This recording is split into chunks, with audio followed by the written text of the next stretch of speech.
우리가 알아야 할 천국 시리즈 벌써 5번째 시간입니다. 천국이 어떤 곳이고 그곳에서 우리가 어떤 삶을 도대체 누리게 될지 이것에 대해서 차근차근 살펴보고 있습니다.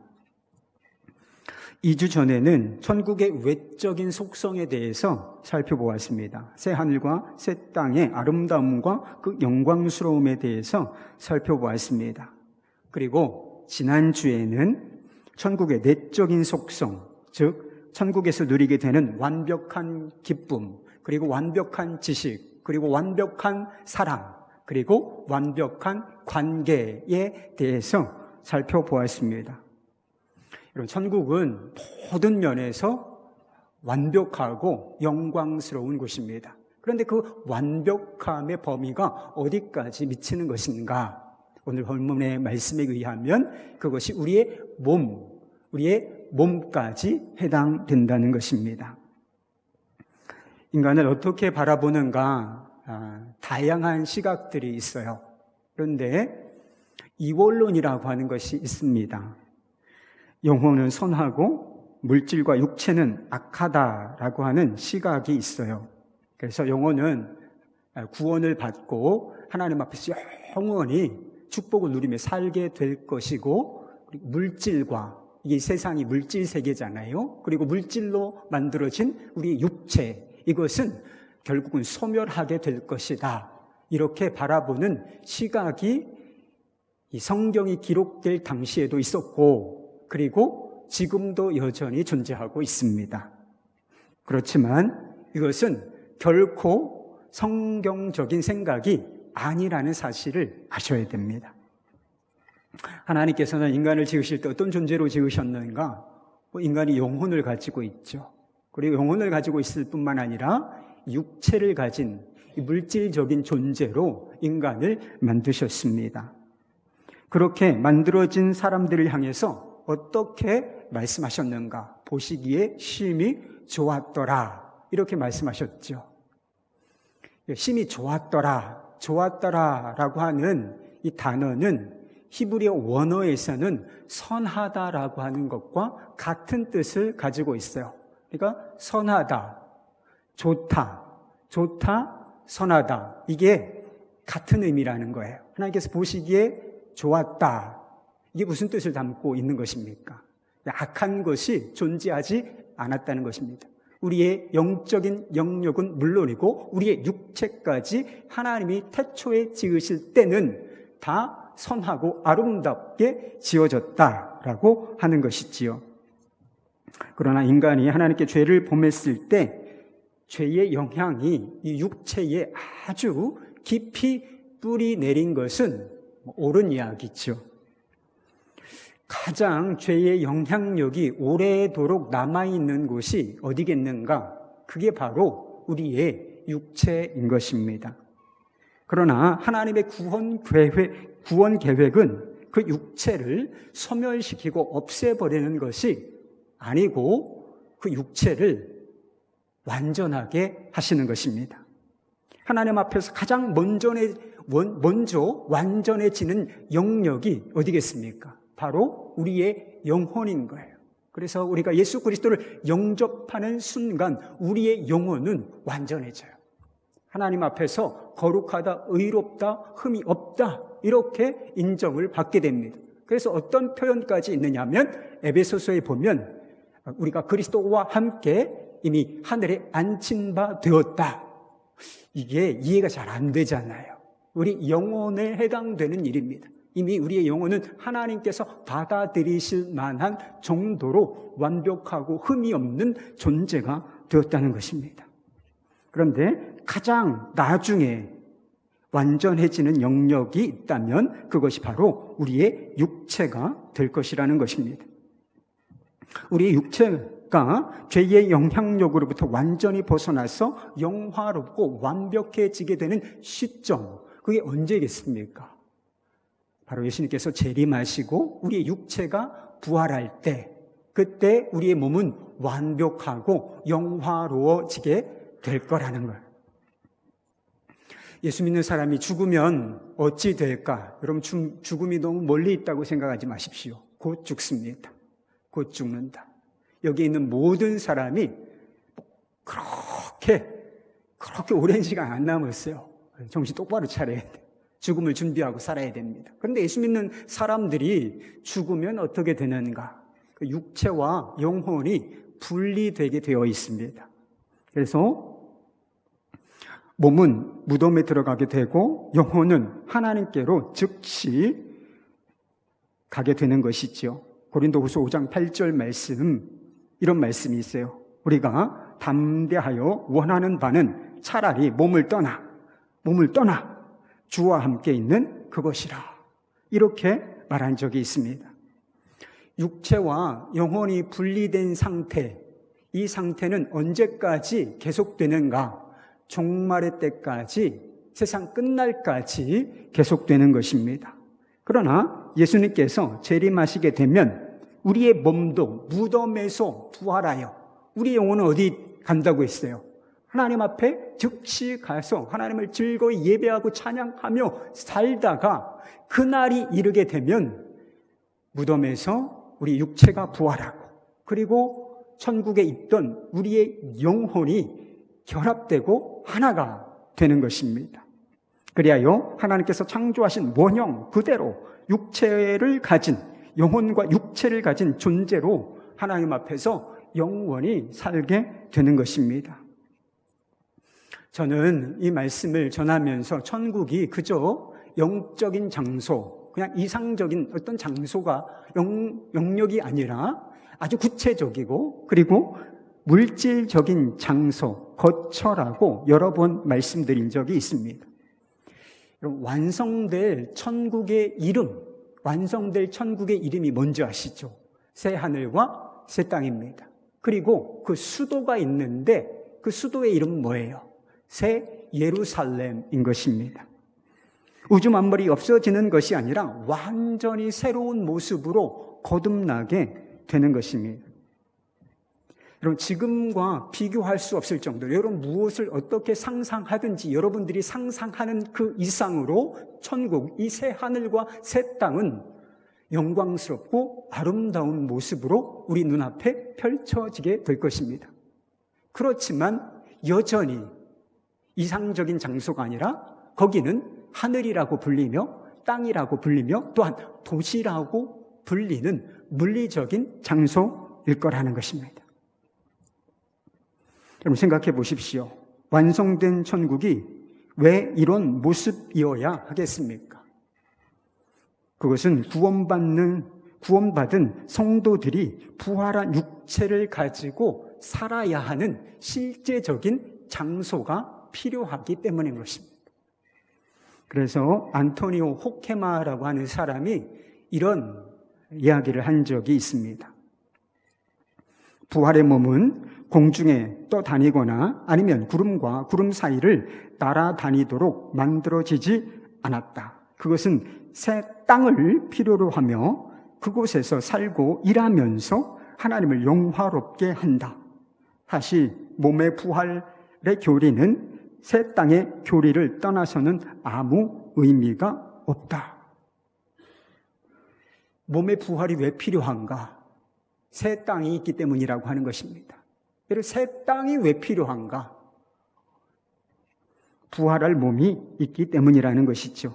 이것이 몸의 부활과 새 하늘과 새 땅, 이것이 가지는 관계라고 설명하고 있는 것입니다. 로마서 8장에 보면 사도 바울은 모든 피조물들이 탄식하며 예수 믿는 사람들의 몸의 속량, 거기에 몸의 속량이라고 표현했어요. 다시 말하자면 몸의 부활을 탄식하며 기다린다는 표현이 있습니다. 여러분, 지나가면서 나무를 보십니까? 또는 어떤 동물을 보세요? 또는 어떤 산을 보십니까? 쟤들이 탄식하면서 우리의 몸의 부활을 고대하고 소망한다는 것 한 번이나 생각해 보신 적이 있어요? 근데 실제로 그렇다는 거예요. 모든 자연 만물들이, 그리스도인들이 완벽한 속량, 몸의 부활을 기다리고 있다는 것입니다. 왜?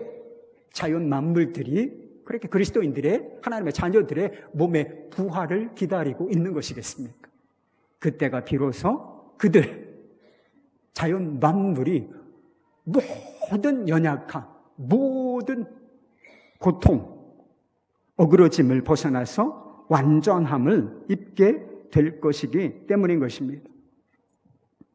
사도 바울은 예수님께서 재림하실 때에 무슨 환란, 그리고 천년왕국, 중간에 이런 것들이 있긴 합니다. 그런데 이것을 바라보는 시각이 굉장히 다양해요. 그렇지만 결국은 예수님께서 재림하실 때가 올 것이고 그때가 세상의 종말이 될 것입니다. 그런데 예수님께서 재림하실 때에 어떤 일이 펼쳐질 것인가? 사도 베드로가 이렇게 이야기한 적이 있습니다. 데살로니가 전서 사도 바울이네요. 4장 16절부터 17절까지 말씀입니다. 주께서 호령과 천사장의 소리와 하나님의 나팔 소리로 친히 하늘로부터 강림하시리니 그리스도 안에서 죽은 자들이 먼저 일어나고 그 후에 우리 살아남은 자들도 그들과 함께 구름 속으로 끌려올려 공중에서 주를 영접하게 하시리니 그리하여 우리가 항상 주와 함께 있으리라. 여러분, 전 역사를 통해서 예수를 믿고 죽은 사람들이 있겠죠. 그런데 예수님께서 재림하실 때 어떤 일이 벌어지는가? 무덤이 쫙 열린다는 것입니다. 지금은 다 납골 땅인데 그런 건 중요하지 않아요. 전능하신 하나님이 무덤이든지 납골 땅이든지 세상에 땅에 뿌려졌든지 그게 뭐가 중요하겠습니까? 하나도 중요하지 않아요. 그렇지만 다 무덤에서 부활하여 죽은 자리에서 몸의 부활을 통하여 그들의 영혼과 하나가 된다는 것입니다. 그리고 살아있는 성도들은 그 즉시 몸과 영혼이 영화롭게 되어 공중으로 끌려 올라가서 주 예수님의 재림을 영접하게 된다는 것입니다. 그리고 그 이후에 모든 성도들이 완전한 모습으로 주님과 함께 영원토록 새 하늘과 새 땅에서 살게 된다는 것입니다. 이것을 보여주고 있는 것이죠. 우리가 부활할 때 가질 몸은 과연 어떤 모습일까? 좀 상상해 보신 적이 있습니까? 지금의 몸과는 많이 다르겠다, 이렇게 생각할 수 있겠죠. 구체적으로 가늠해 보고 예상해 볼 수 있는 기준이 있어요. 그것은 바로 우리 주 예수 그리스도 부활하신 그분의 몸인 것입니다. 가장 먼저 부활하신 분이 계세요. 그분이 우리를 위하여 십자가를 지신 주 예수님이시지요. 성경은 그리스도께서 재림하실 때에 우리도 그분의 몸과 같이 될 것이다, 그분과 같이 될 것이다, 이렇게 여러 차례 이야기하고 있습니다. 대표적인 구절, 두 구절만 말씀드릴게요. 요한일서 3장 2절 말씀, 사랑하는 자들아, 우리가 지금 하나님의 자녀라. 장래에 어떻게 될지는 아직 나타나지 아니하였으나 그가 나타나시면 우리가 그와 같을 줄 아는 것은 그의 참모습 그대로 볼 것이기 때문이라. 그가 나타나시면 우리가 그와 같을 줄 안다. 그런 말씀이 있어요. 또 빌립보서 3장 21절 말씀 이렇습니다. 그는 만물을 자기에게 복종하게 하실 수 있는 자의 역사로 우리의 낮은 몸을, 이게 지금 우리의 몸이에요. 우리의 낮은 몸을 자기 영광의 몸의 형체와 같이 변하게 하시리라. 예수님께서 자기 몸과 자기 몸의 영광의 형체와 같이 우리를 변화시켜 주실 것이다, 이렇게 기록하고 있는 것입니다.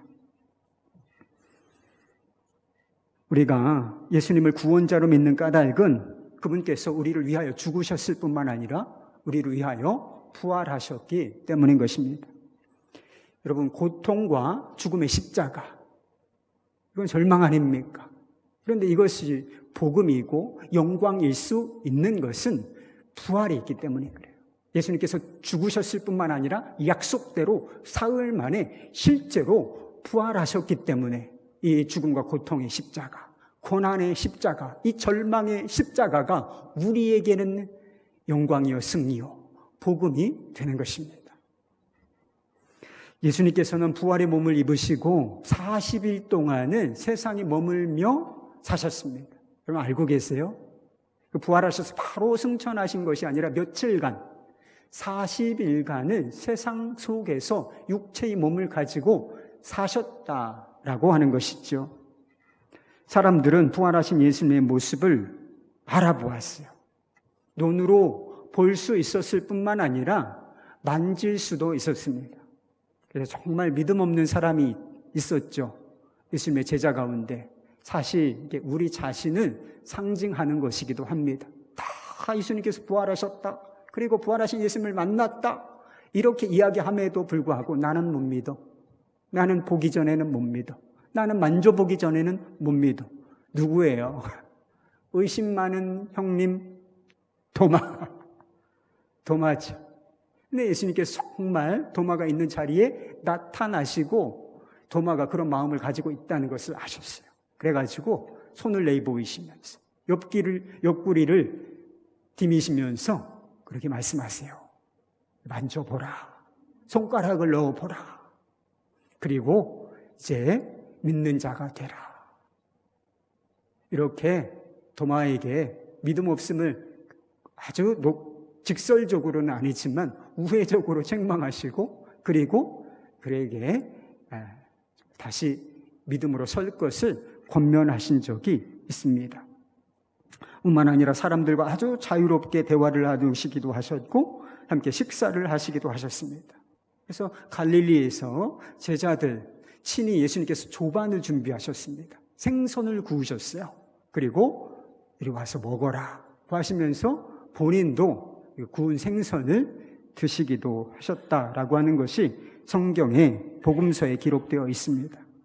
그런데요, 예수님께서는 보통의 인간의 모습과는 전혀 좀 다른 모습을 보이기도 하셨다는 것입니다. 예수님께서 부활의 몸을 가지셨고 사람들 앞에 나타나셨을 때 알아보는 사람도 있었지만 몰라보는 사람도 굉장히 많이 있었던 것 같아요. 성경을 읽어보면 예수님을 보았는데 예수님이 예수님이신지를 몰라보았던 사람들이 많이 있었습니다. 그 대표적인 경우가 누구예요? 엠마오로 가고 있었던 두 제자입니다. 여러분, 이 엠마오로 가던 두 제자가 예수님을 알았을까요? 본 적이 있었을까요? 물론입니다. 그리고 그들은 12제자는 아니었지만 그들은 그 조금 더 폭을 넓혔을 때 제자 그룹에, 믿는 자의 그룹에 속해 있었던 사람입니다. 그런데 한참이나 예수님께서 그들과 동행하시고 그들과 대화를 나누셨음에도 불구하고 예수님이 예수님이신 것을 몰라봅니다. 그리고 나중에 눈이 밝아져서 그때서 비로소 예수님이시군요 라고 하는 고백을 하고 더 그들 주님과 함께 머물러 있기를 소원하기도 했습니다. 예수님께서 분명히 육체를 가지셨지만 전과는 그들이 알고 있었던 전의 모습과는 상당히 다른 부분이 있었기 때문에 그들이 금세 알아볼 수 없었다. 이렇게 생각해 볼 수 있는 것이지요. 뿐만 아니라 지금 우리가 가진 육체로서는 할 수 없는 일들을 예수님께서는 하신 것을 보게 됩니다. 벽을 그대로 통과하시기도 하셨어요. 물질이잖아요. 우리는 그런 능력이 없어요. 벽을 그대로 통과하시기도 하셨고 한 장소에 탁 하고 나타나셨다 갑자기 사라지기도 하시는 그런 모습을 성경에서 기록하고 있다는 사실 여러분 아시죠? 그렇게 기록되어 있습니다. 그런데 우리가 부활의 때에 우리가 가지게 될 몸도 예수님께서 가지셨던 그 부활의 몸과 같은 것이 될 것이라고 하는 것입니다. 여러분, 우리는 부활 이후에 다른 사람이 되는 것이 아니에요. 지금 내가 전혀 딴 사람이 되는 것이 아니라 부활한 이후에도 우리는 여전히 우리 자신으로 남을 것이라는 거예요. 그러니까 지금과 그때와 일종의 연속성 그리고 비슷한 점이 있다는 것이죠. 근데 차이가 있어요. 뭐가 차이 나는가? 지금은 대단히 불완전하고 대단히 결함이 많은 존재이지만 그때에는 완벽해질 거라는 거예요. 우리의 몸도 완벽해질 것이다. 완전하고 영광스러운 천국에 합당하도록 우리의 몸도 완전하고 영광스럽게 변화될 것이라고 하는 것입니다. 사도 바울은 지금 우리의 몸과 그리고 우리가 부활 이후에 갖게 될 몸 차이가 있겠죠? 그 차이를 이렇게 비교한 적이 있습니다. 오늘 고린도전서 15장인데 좀 길어서 포함을 시키지는 않았어요. 근데 42절부터 44절까지 성경을 가지신 분들은 한번 보세요. 이렇게 기록해 놓았습니다. 죽은 자의 부활도 이와 같으니 썩을 것으로 심고 썩지 아니할 것으로 다시 살며 욕된 것으로 심고 영광스러운 것으로 다시 살며 약한 것으로 심고 강한 것으로 다시 살며 육의 몸으로 심고 신령한 몸으로 다시 사나니 육의 몸이 있은즉 또한 신령한 몸도 있느니라. 여러분, 지금 우리의 몸은 죽을 수밖에 없는 몸이죠. 죽음을 피해간 사람이 누가 있습니까? 죽음에서 다시 돌아온 사람, 예수님 빼놓고는 아무도 없어요. 죽음을 피할 수 없고 죽게 되면 땅에 묻혀서 납골 땅, 똑같은 수준이라니까요. 땅에 묻혀서 다 땅으로 돌아가고 흙으로 돌아가고 썩어 없어지게 되는 그런 육체를 가지고 있지요. 그러나 부활의 때에는 우리는 다시 죽지 않는 육체를 갖게 될 것이라는 것입니다. 다시 죽지 않을 것이기 때문에 땅에 묻힐 일도 없을 것이고 그러므로 우리의 육체가 썩을 일도 없을 것이다. 우리가 그런 육체를 가지게 될 것입니다. 욕된 것으로 심는다. 여러분, 우리의 육체가 욕돼요. 죄의 영향 아래 있다는 뜻이고, 여러분 육신의 욕망, 육체의 욕망, 육신의 종욕 이런 이야기 들어보셨죠? 이런 것이 우리의 육체에 뿌리 깊게 박혀 있다니까요. 우리가 구원받은 하나님의 자녀인 것은 분명하지만 여러분 죄의 유혹에 얼마나 취약합니까? 그것은 우리 육체에 아직 죄의 영향이 남아있고 육신의 욕망, 육신의 정욕이 우리 안에 있기 때문에 우리가 죄로 기울어져 있는 거예요. 그러니까 우리가 선을 행하는 것보다 죄를 행하는 것이 육체적으로는 훨씬 더 수월한 상태에 아직도 머물러 있는 것입니다. 그러나 그때가 되면 육체의 죄와 육체의 욕망이 다 사라지고 영광스러운 몸이 될 것입니다. 영광스럽다는 것은 빛이 쫙 하고 비춘다는 뜻인데 어둠이 없다는 뜻이고 죄가 없다는 뜻이고 부정적인 것이 단 하나도 존재하지 않는 상태를 영화롭다라고 표현하는 것입니다. 그래서 더 이상은 육체의 영욕, 정욕, 육신의 연약함, 그래서 예수님께서 긍휼히 여겨주시기도 하셨죠. 너희가 마음은 원이로되 육신이 약하도다. 육신이 약해서 기도조차 할 수 없구나. 이런 말씀 하시기도 하셨지만 육체가 연약해서 무엇인가를 하지 못하고 또 죄로 넘어가고 유혹을 받고 죄를 짓고 하나님께 불순종하고 이런 일이 우리 육체 가운데 사라지게 될 것이라고 하는 것입니다. 약한 곳으로 심고, 여러분 지금 우리의 육체가 얼마나 약한지 모릅니다. 주변에 젊음을 과시하고 그리고 건강을 과시하는 사람들이 혹간이 있어요. 정신 못 차리는 사람들이죠. 젊음과 건강을 과시하는 것처럼 어리석은 게 없습니다. 제가 어렸을 때 히어로, 지금 아이언맨 이런 영화처럼 좀 이렇게 저희들이 아주 이렇게 유명한 그런 영화들 주인공들이 있었습니다. 람보, 거브라, 아놀드 슈왈제네거, 실베스터 스텔론, 대단합니다. 젊었을 때 사진 보면. 그런데 요즘에 그분들의 최근 사진 보셨어요? 할아버지 됐어요. 할아버지 됐어.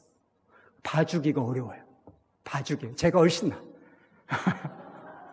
그냥 보기에는 제가 훨씬 이렇게 멋있게 들고 가는 부분도 있는데, 이분들이 옛날에는 그분이 그냥 바라바바바 하면서 막 이런 영화 주인공이었나 상상할 수 없을 정도로 육체가 쇠약해지고 망가져가고 있습니다. 그러니까 이 젊음과 육신의 힘, 건강, 이것을 자랑하는 거, 그게 얼마나 어리석은 일인지요. 그러나 부활의 때에는 그 연약한 몸이 더 이상 늙고 병들지 않는 강한 몸으로 거듭나게 되는 것입니다. 주름살이 생기는 법도 없을 것이고, 머리가 이렇게 시간이 지나면 이렇게 머리가 이게 탈모가 되죠. 유전적인 영향도 있고 탈모도 있고 머리가 휘어지기도 합니다. 저도 흰머리가 많이 늘었어요. 여러분, 세상에 제가 퀴즈 하나 낼게요. 세상에서 가장 비싼 침대가 있대요. 세상에서 가장 비싼 침대가 어떤 침대이겠습니까? 정답을 알려드릴게요. 병상이라고 합니다. 병원에서 쓰는 침대. 이것이 세상에서 가장 비싼 침대라 하는 이야기가 있습니다. 여러분, 저는 병원 갈 때마다 깜짝깜짝 놀라요. 제가 봐서라기보다는 저희 아버님 정기적으로 검사를 받으셔야 대학병원, 종합병원에서 정기적인 검사를 받으시는데 몇 달에 한 번씩 거기를 가는 거죠. 그러면 깜짝깜짝 놀라요. 지하 주차장 들어가는데 거의 1시간 들려요. 어떤 때는. 잘못 걸리면 지하 주차장 들어가는데 1시간 걸려요. 30분 기본이에요. 그리고 수많은 앰뷸런스 비용 하면서 계속 들어오죠. 환자복 입은 사람, 그리고 환자 보호자, 병문 안 오는 사람. 그 얼마 안 돼요. 평수로는 그렇게 큰 게 아닙니다. 그런데 거기에 그냥 사람들이 들벅들벅해요. 이렇게 아픈 사람들이 많은가? 이렇게 저는 실감하고 있습니다. 병실에 가면 아파 누운 사람들로 가득하고, 약국에 가면 그 아픈 사람들이 먹어야 할 약이 산더미처럼 쌓여 있어요, 여러분. 저는 어렸을 때 약을 재미로 먹었던 적이 있어요. 약도 그래도 좀 맛있는 게 있어요. 빨아먹으면 그래도 이게 좀 달달한 게 있었던 것 같아요. 그래서 약을 이렇게 재미로 먹었던 적이 있습니다. 지금은 절대로 그렇게 하지 않아요. 그때는 철이 없었죠. 지금 우리 중에도 약을 매일 먹어야 건강을 어느 정도 유지할 수 있는 분들이 있으실 거예요. 약을 4알, 5알, 그 이상으로. 어떤 분들은 막 이병 저병 종합병원 같아서 한 주먹씩 약을 드셔야 하는 경우도 있지 않습니까? 얼마나 힘드세요? 그죠? 얼마나 힘들어요? 약 먹는 게 얼마나 고통스럽습니까? 저는 재미로 먹었다니까. 철이 없으니까. 그러나 정말 몸의 건강을 유지하기 위해서 어쩔 수 없이 먹는 거는 재미가 아니에요. 너무 힘들고 너무 고통스럽고 이 약 언제 끊어지나, 그런 생각이 들지 않습니까? 그러나 부활한 몸은 질병에 걸리거나 상처를 입는 일도 없을 거예요. 상처가 생길 수는 있겠죠. 그렇지만 어떤 영화를 보니까 상처가 생기자마자 쫙 하고 다시 원상회복이 되더라고. 원상회복이 돼. 여러분, 천국에 없는 게 있어요. 병원도 없고 약국도 없고 의사도 없고 간호사도 없고. 직업을 잘 택해야 돼요. 지금은 사자라고 의시되잖아요. 천국에서는 실업자다. 그때는 다른 직업 갖게 되겠죠. 그렇지만 유세할 게 없어요. 그런 직업이 필요 없어요. 왜 그렇습니까? 모든 사람이 완전한 건강체로 사는 곳이 바로 천국, 새 하늘과 새 땅이기 때문입니다. 장차 우리는 천국에서는 상상할 수 없는, 지금으로서는 상상하기 어려운 초월적인 능력을 가지게 될 것입니다. 자유롭게 날아다닐 수 있을까? 날개는 없을 것이지만 자유롭게 날아다닐 수 있을까? 그리고 이곳에서 저곳으로 순간 이동을 할 수 있을까? 우리가 저 벽을, 물질을 통과할 수 있을까? 정확하게 이야기하기는 힘들어요. 이런 부분에 대해서 아주 정밀하게 성경 이야기해주고 있지 않지만 얼마든지 그럴 수 있을 것이라고 예상할 수 있어요. 왜 그렇습니까? 예수님께서 부활하신 몸을 가지셨을 때 이와 같은 모습을 보이셨기 때문에 그래요. 벽을 통과하시기도 하셨고 이쪽에 있다가 갑자기 나타나시기도 없어지기도 하시고, 그리고 예수님께서 마지막에 어떻게 하셨어요? 사람들 쫙 보이는 가운데 하늘을 쫙 이렇게 승천하시는, 날아올라 하셨다는 거예요. 천국에도 음식이 있을까? 개고기 좋아하는 분들은 꿈은 깨세요. 오늘이 복날이라고 하더라고요. 개고기는 없습니다. 육식은 하지 않을 거예요. 그러나 분명히 우리 음식이 있을 것입니다. 그런데 우리는 배고파서, 지금 먹을 것이 없어서 배고파서 고통받는 사람들이 얼마나 많이 있습니까? 그런데 배고파서 살기 위하여 먹는 것이 아니라 순전히 음식을 즐기기 위하여. 미식가들 있잖아요. 천국에서는 모든 사람이 진정한 의미에서 미식가가 될 것입니다. 조니 에릭슨 타다라고 하는 유명한 분이 있어요. 17살 때에 수영장에서 다이빙을 하다가 목이 부러졌어요. 그리고 그 이후에 평생 동안 전신마비로 살아야 했던 사람입니다.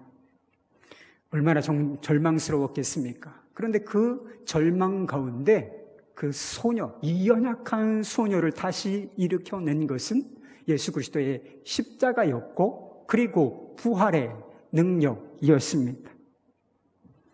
그는 자신의 몸이 부활할 날을 내다보면서 이렇게 이야기했던 적이 있습니다. 나이 부러지고 마비된 몸 어딘가에 내가 들 것에 씨가 들어있다. 마비로 인해 위축된 무용지물의 다리를 영광스러운 부활의 다리와 비교할 때에 내가 될 모습은 더욱더 위험 있어 보인다.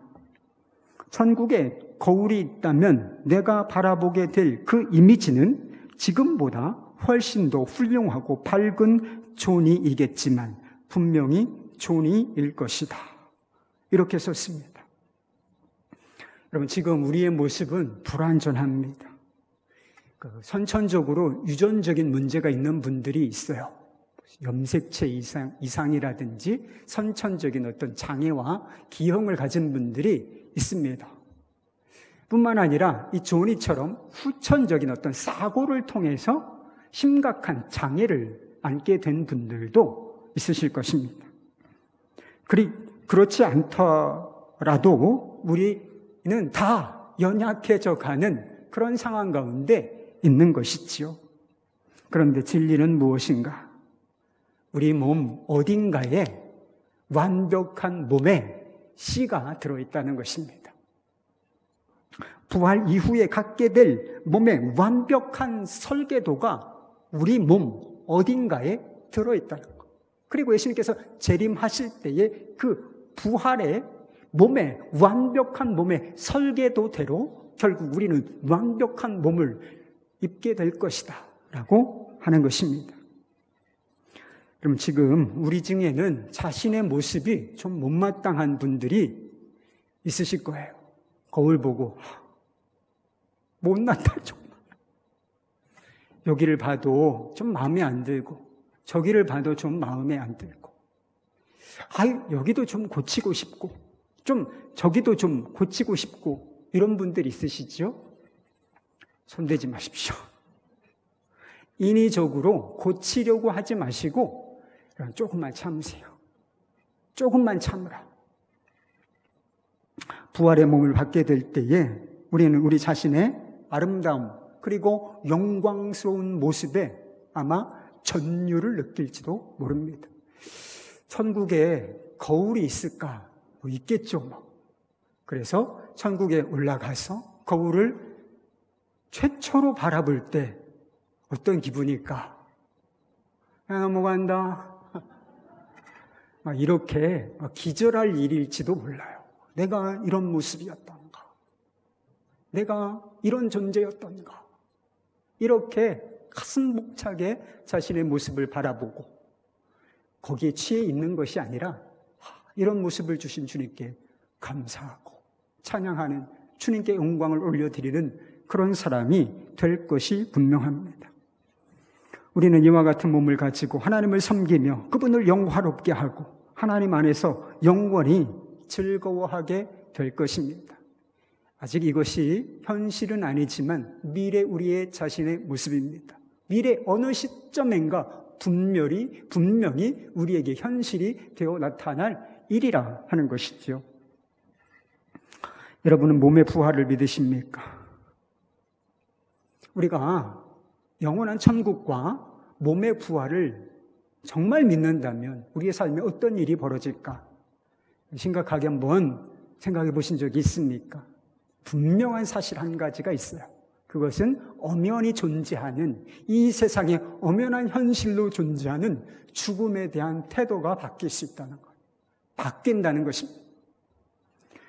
세상에는 우리를 두렵고 고통스럽게 하는 일이 즐비합니다. 그런데 그 두렵고 고통스러운 일의 정점에 바로 죽음이라는 것이 있습니다.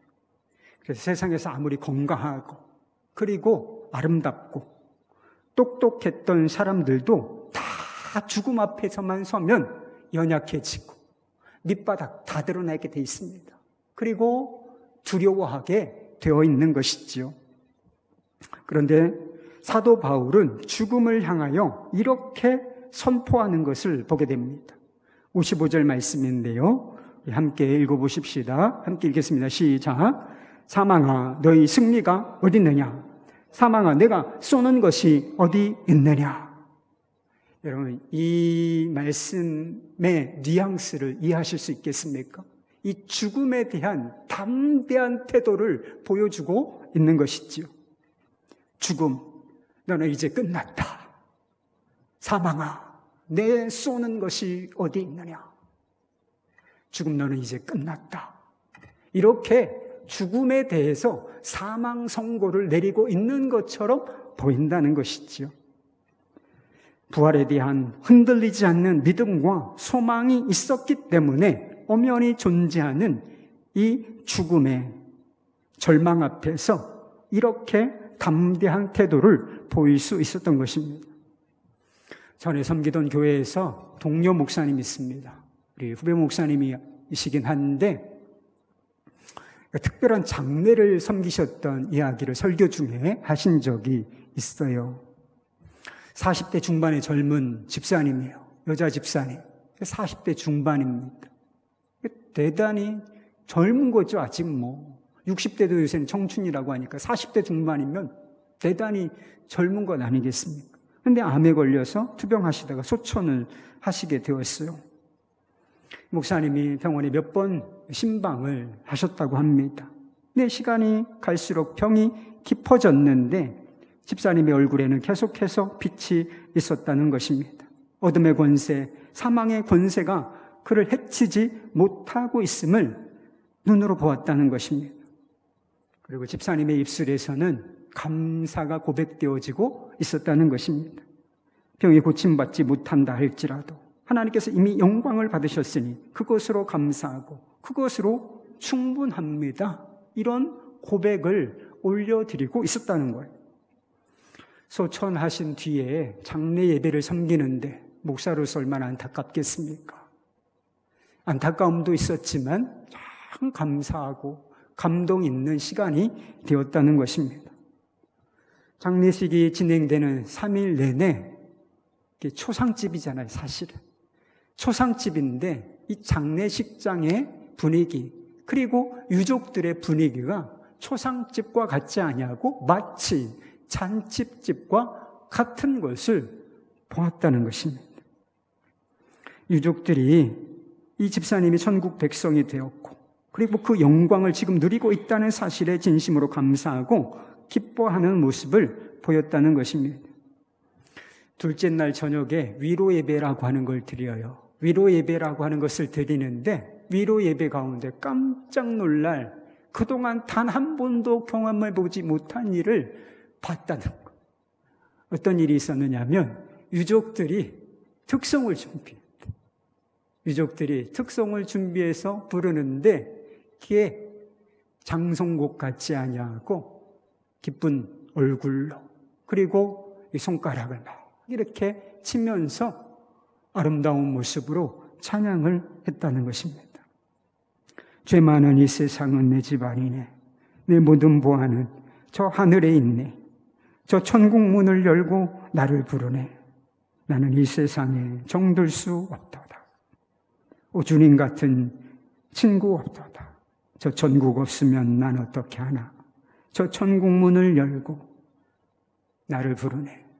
나는 이 세상에 정들 수 없도다. 이 노래를 부르는데 그렇게 감동이 되더라는 거예요. 정말 아름다운 모습이었습니다. 장례가 마친 후에 바로 그 저녁에 목사님 사택 앞에 편지 하나 그리고 간소한 선물 하나가 놓여 있었다는 것입니다. 그 주인공이 이 집사님의 자녀들이었어요. 초등학교 5학년, 초등학교 3학년 딸아이들이었습니다. 거기에 이렇게 써 있었습니다. 안녕하세요 목사님. 엄마 천국 가시는 길에 오셔서 예배드려 주시고 위로해 주셔서 감사해요. 엄마가 보여주신 믿음 가지고 행복하게 살게요. 예수님을 닮은 모습으로 살게요. 이렇게 아이들이 편지를 써서 목사님 감사해요.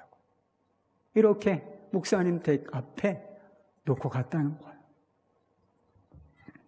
여러분 죽음은 예수 믿는 사람들에게도 마찬가지죠. 슬픈 일입니다. 고통을 안겨주는 일입니다. 그러나 어떤 사람의 죽음은 이렇게 감동적일 수도 있다. 이렇게 감동적일 수도 있는데 그것이 바로 예수 믿는 사람들의 모습이어야 한다는 것입니다. 여러분 죽음에 대한 태도는 곧 삶에 대한 태도입니다. 그리고 반대로 삶에 대한 태도가 곧 죽음에 대한 태도를 가늠하는 거예요. 여러분 지금 우리가 삶의 현장에서 어떤 모습으로 살고 있는지를 보면 우리가 죽음을 어떤 모습으로 맞이하게 될 수 있을지 여러분 짐작할 수 있습니다. 반대로 어떤 사람이 죽음 앞에서 어떤 모습을 보이느냐 이것을 보면 그 사람이 평소에 어떤 모습으로 살아왔는지 가늠해 볼 수 있다고 저는 믿습니다. 여러분 예수 믿는 사람들에게도 여전히 삶은 쉬운 게 아니에요. 예수 믿는다고 삶이 다 쉬워집니까? 저는 그렇지 않던데요. 고난과 죽음의 권세가 아직도 기세등등하게 살아있는 것처럼 역사하고 있어요. 그런데 그 죽음에 관한 그 죽음의 권세에 대한 진리는 무엇인가? 사망아, 내가 쏘는 것이 어디 있느냐? 죽음 너는 끝났다. 현실은 어렵지만 그럼에도 평안과 기쁨, 감사가 마음속에 있는 사람, 그 사람이 죽음 앞에서도 이 죽음의 절망과 죽음의 두려움 앞에서도 평안과 감사, 이 태도를 견지할 수 있다는 것입니다. 우리가 영원한 천국과 부활을 믿는다면 우리의 삶에 어떤 일이 벌어질까? 사도 바울은 부활이 얼마나 확실한 것인지를 딱 하고 논증한 후에 결론, 적용점을 이렇게 우리에게 말해주고 있습니다. 고린도전서 15장이 부활장인데 이게 마지막 절, 우리가 붙들어야 할 것들, 부활을 믿는 사람들이 붙들고 살아가야 할 진리를 이렇게 이야기해 주고 있습니다. 58절 말씀. 그러므로 내 사랑하는 형제들아, 견실하며 흔들리지 말고 항상 주의 일에 더욱 힘쓰는 자들이 되라. 이는 너희 수고가 주 안에서 헛되지 않은 줄 알미라. 할렐루야. 여러분, 부활이 정말 확실합니까? 부활이 정말 확실하다면 우리가 어떻게 살아야 하는 것인가? 제발 흔들리지 맙시다. 제발 흔들리지 말라. 그리고 두 번째는 주의 일에 더욱 힘쓰는 자가 되라는 것입니다. 많은 사람들이 건강하게 오래 살기를 바라는 것 같습니다. 건강하게 오래 사는 것이 좋은 일입니까? 복인가요? 그렇습니다. 많은 사람들이 즐겁고 행복하게 살기를 원하고 있습니다. 즐겁고 행복하게 사는 것이 좋은 일인가요? 복이라고 말할 수 있습니까? 그렇습니다. 이 세상이 전부라면 아마 그것보다 더 나은 삶은 없을 것입니다. 이것을 얻기 위하여 몸부림치고 그것을 얻으면 그뿐일 것입니다. 그러나 우리가 바라는 대로 천국과 몸의 부활이 있다면 우리의 삶은 이것보다, 제가 좀 전에 말씀드린 이것보다 더 중요한 가치에 우리의 삶이 드려져야 마땅한 것이 아니겠습니까? 그게 뭐라는 거야? 바로 주의 일이라는 거예요. 주의 나라를 마음속에 품고 주님이 원하시는 관점으로 세상을 보며, 그리고 주님이 기뻐하시는 일에 우리의 삶의 자원들, 우리에게 허락된 시간과 물질과 그리고 육체적인 힘과 그리고 모든 것, 이것이 거기에 들여져야 한다고 말씀하고 있는 것입니다. 여러분, 힘쓰다, 수고하다라고 하는 표현이 나오는 것 보면 주의 일을 위하여 산다는 것은 결코 즐거움, 편안함, 이것과는 일치하는 것이 아닌 것 같습니다. 편안하고 즐거운 일이 아니라고 하는 사실을 이런 단어들을 통하여 알 수가 있어요. 도리어 그런 것들을 대가로 지불해야 하는 삶이 바로 주의 일에 힘쓰는 삶이에요. 알다시피 사도 바울은 회심 이후에 결코 편안하거나 즐거운 삶을 살지 못했다는 사실을 우리는 알고 있어요. 주님께서 맡겨주신 사명을 감당하면서 힘쓰고 수고하는 삶을 살았습니다. 그리고 수없이 많은 고통, 수없이 많은 고난에 그가 직면해 있었다는 것을 그가 쓴 서신을 통해서 우리는 너무나 잘 알고 있습니다. 그럼에도 불구하고 사도 바울은 그와 같은 삶을 포기하지도 않았으며, 그리고 그와 같은 삶을 살고 있는 자신을 불쌍하다, 불행하다 이렇게 여기지도 않았다는 거예요. 왜 그랬겠습니까? 그리스도를 따르고 섬기기 위하여 감수한 포기와 희생, 수고와 고난, 그 모든 것이 결국은 헛되지 않을 것이다. 주 안에서 헛되지 않을 것이다 라고 하는 것이 너무나 분명해요. 그러니까 거기에 삶을 싹 쏟아부었던 거예요. 무엇이 오든지 상관없이 그게 삶의 가치요 기준이요 삶의 방법이었던 것입니다. 다르게 말해서 부활과 영생이 있음을 분명하게 믿었기 때문에 그렇게 살 수 있었던 것입니다. 존 패튼이라고 하는 선교사님이 계셨다 그래요. 이분이 남태평양 뉴 헤브리디스 군도라고 하는 곳에서 사역을 하신 분이신데, 이 뉴 헤브리디스 군도라고 하는 것이 어떤 곳인가? 25년 전에 원주민들이 사는 곳이었는데 처음으로 그곳에 발을 내디딘 선교사들이 있었습니다. 2명의 선교사가 있었는데 이 원주민들이 그들을 쳐 죽이고 볶아 먹었어요. 식인종이었던 것이, 식인 습관을 가지고 있었던 사람인 것이죠.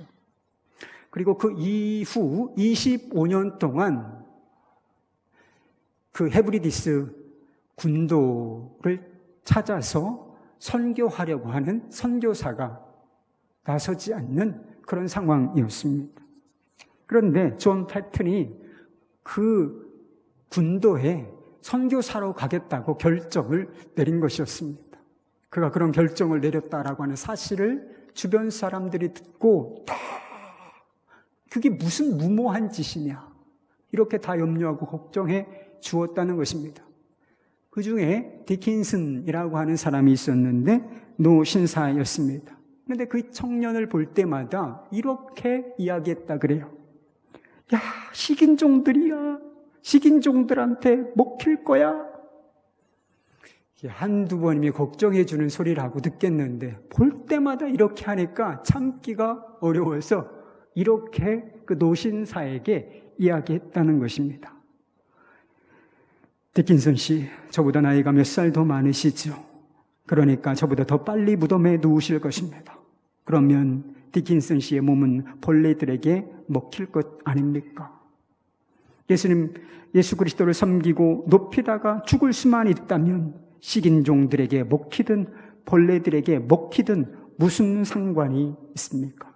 어차피 최후 심판의 날에 내 몸이 부활하신 우리 구세주처럼 깨끗하게 부활할 것인데 말입니다.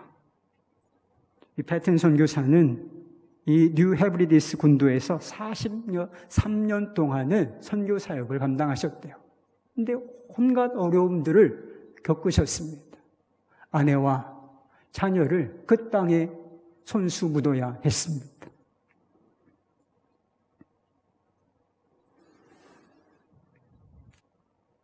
그리고 무서운 질병과 난타, 배신의 아픔과 동료들의 순교를 겪어야 했습니다. 하지만 다른 한편으로는 그 군도 전체가 변화되고 예수님을 믿게 되는 것을 그가 눈으로 보게 되었다는 거예요. 여러분, 이 세상이 전부라면 아마 패튼 선교사는 세상에서 가장 어리석고 아마 무모하고 불행한 사람일 것입니다. 그런데 하나님도 그렇게 보실까? 천국의 기준으로 보면 이 패튼 선교사는 가장 지혜로운 사람이고 그리고 인생을 가장 가치 있게 산 사람이라 이렇게 말할 수 있지 않겠습니까? 모든 사람들이 저와 여러분이 다 사도 바울처럼 그리고 패튼 선교사처럼 살아야 하는 것은 아니에요. 오지로 가서 선교 사역 해야 하는 거 아닐 수 있습니다. 그러나 모든 그리스도인들이 지금 이곳에 있으며 장차 올 그 나라를 마음에 품고 살아야 하는 것은 마땅한 일인 것입니다. 편안함과 즐거움, 육신의 건강 좋지요. 그러나 그것이 끝이 아니라 그것을 능가하는 일에 가치를 두고 살아야 하는 것은 옳은 일입니다. 영원히 헛되지 않을 주의 일, 주의 나라,